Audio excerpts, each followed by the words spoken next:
Dyslexie, dysorthographie, dyscalculie. En France, un enfant par classe, en moyenne, serait sujet à au moins un trouble de l'apprentissage. S'ils ne sont pas traités dès l'entrée à l'école, ces troubles peuvent devenir de réels handicaps au cours de la scolarité. Comment répondre à un tel défi?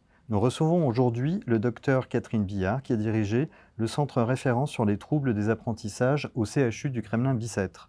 Bonjour docteur, vous êtes fondatrice de l'ARTA, Association pour la recherche des troubles de l'apprentissage, et autrice de nombreuses publications et d'un ouvrage sur la dyslexie et les troubles associés. Comment, selon vous, a évolué la prise en charge des troubles de l'apprentissage en France?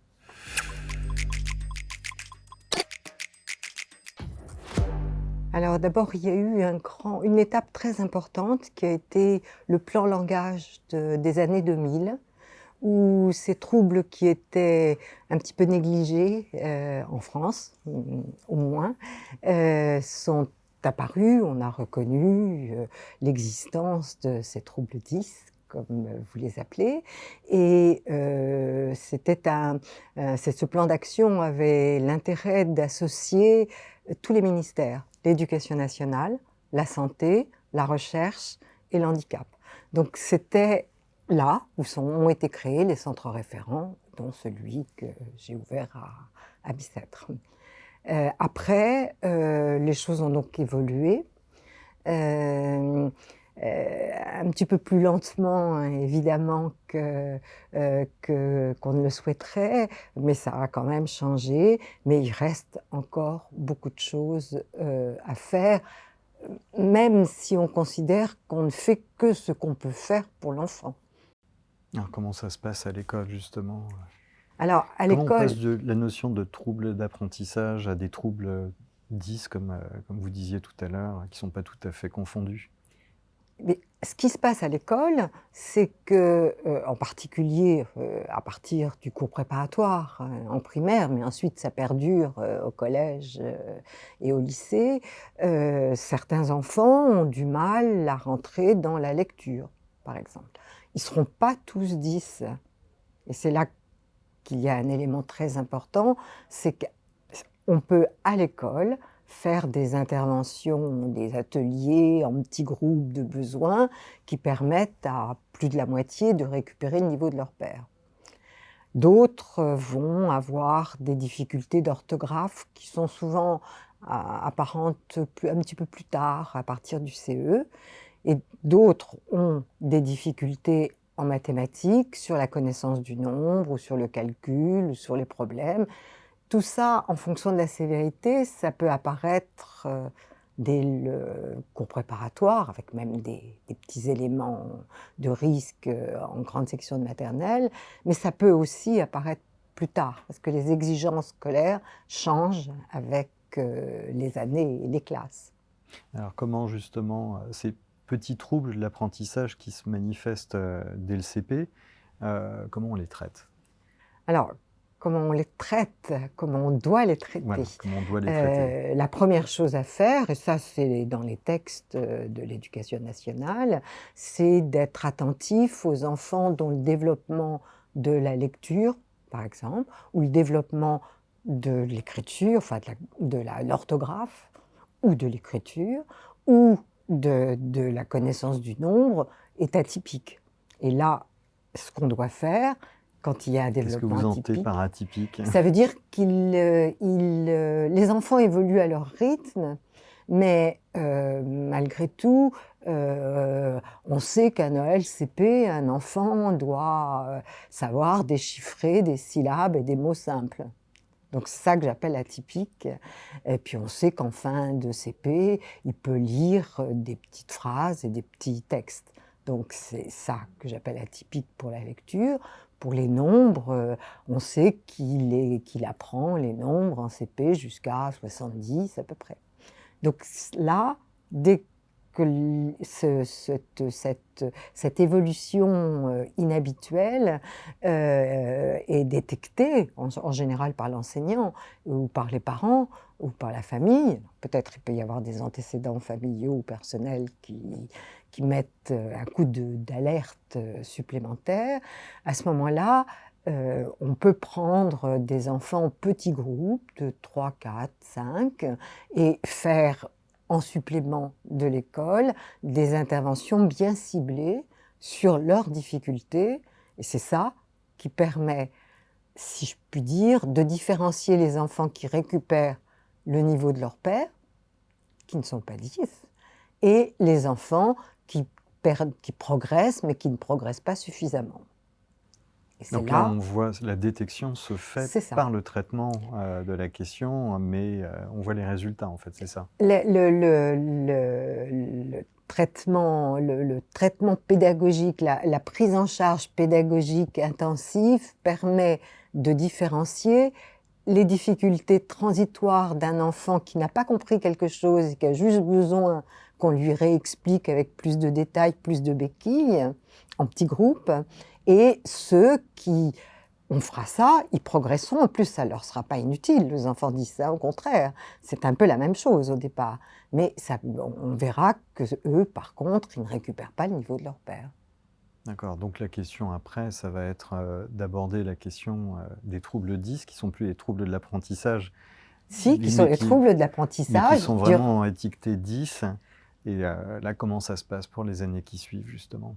Alors, à partir du moment où la réponse pédagogique ne donne pas les résultats attendus, à ce moment-là, il faut que l'enfant soit examiné avec des tests. Il en existe, on en a créé, et qu'on sache quel est le profil, qu'est-ce qui est difficile pour eux. Est-ce que c'est la lecture? Est-ce que c'est l'orthographe? C'est souvent associé lecture et orthographe. Est-ce que c'est au contraire les mathématiques? Est-ce que c'est au contraire l'écriture, le graphisme? Et en fonction de ça, à ce moment-là, il faut faire appel à un support supplémentaire qui relève des rééducateurs de la santé sous la direction d'une équipe formée comportant un médecin qui connaît ça. Et comment ça se passe dans d'autres pays européens, par exemple?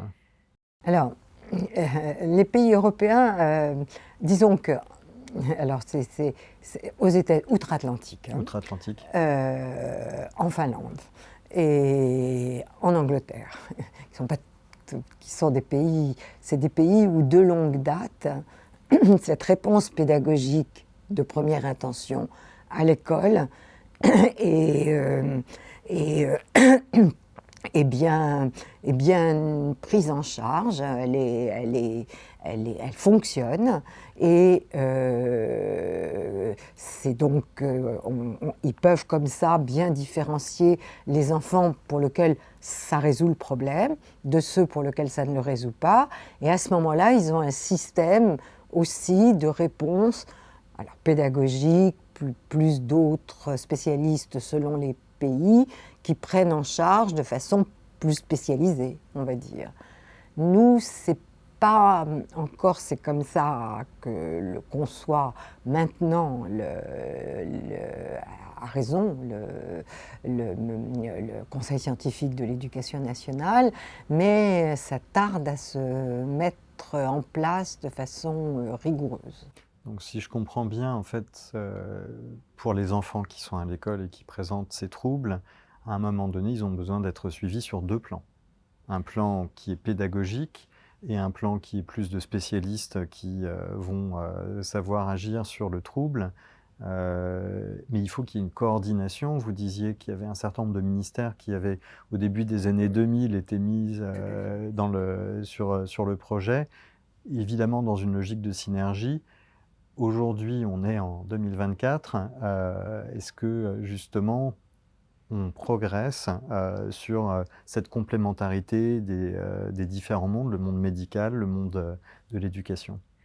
Alors, c'est une très bonne question. Juste pour reprendre le début, donc à partir du moment où on a un trouble qui n'a pas été réglé dans l'année scolaire, des difficultés qui n'ont pas été réglées dans l'année scolaire et qu'on rentre donc dans le trouble, il faut qu'on sache de quel type de trouble. de quelle sévérité, parce que ce ne sera pas pareil si c'est un enfant qui ne lit pas du tout en fin de CE1 ou si c'est un enfant qui en fin de CP a encore un peu de mal à lire.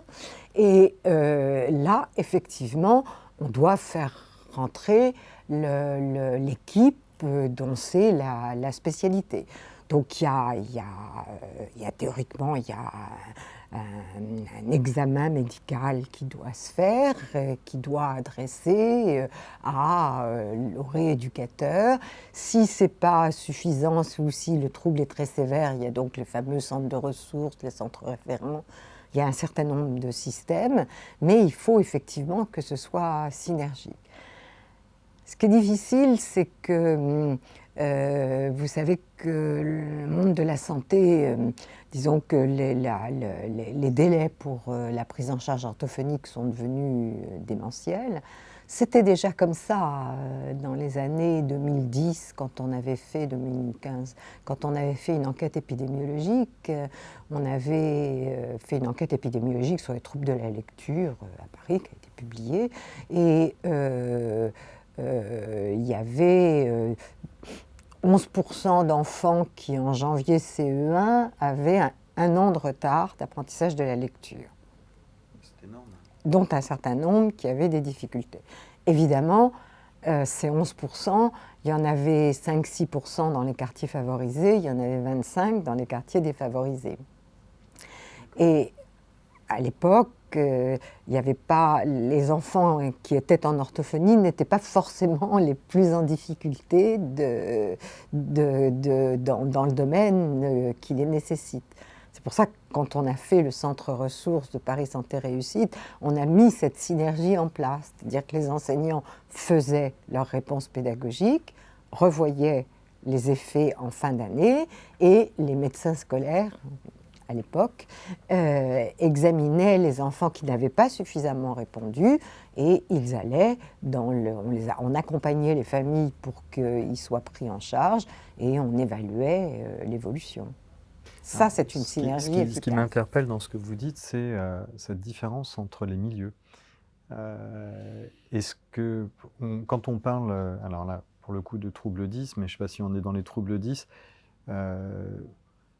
on parle presque de maladie, mais quel est le côté social, justement, dans qui n'a rien à voir avec le médical? Bon, d'abord, vous n'êtes pas sans savoir que quand même, nos enquêtes internationales montrent que le niveau de l'école en France est loin d'être optimal par rapport aux autres pays. Hein. Non seulement pas optimal, mais ça décroît depuis déjà longtemps et ça continue à décroître, en particulier en compréhension de lecture, en particulier en mathématiques. Hein. Et vous n'êtes pas non plus étonné si je vous dis que ce qui se passe, c'est qu'il y a un gap qui s'accroît terriblement, c'est-à-dire que les bons restent bons, les très bons restent bons, et les faibles sont de plus en plus faibles.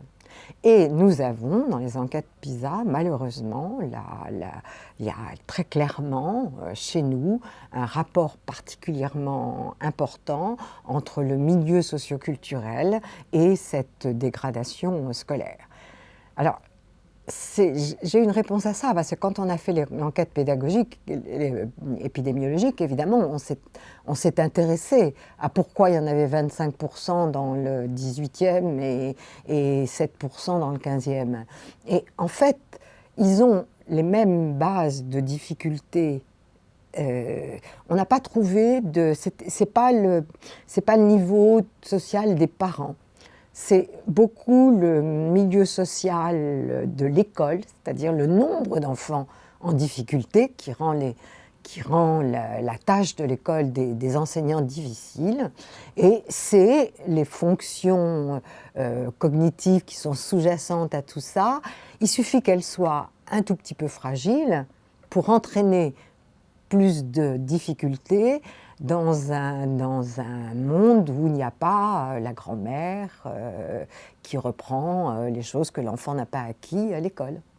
D'accord. Donc ça, c'est et une école un peu débordée par le pourcentage d'enfants en difficulté. Je ne sais pas si c'est clair. Si, c'est très clair.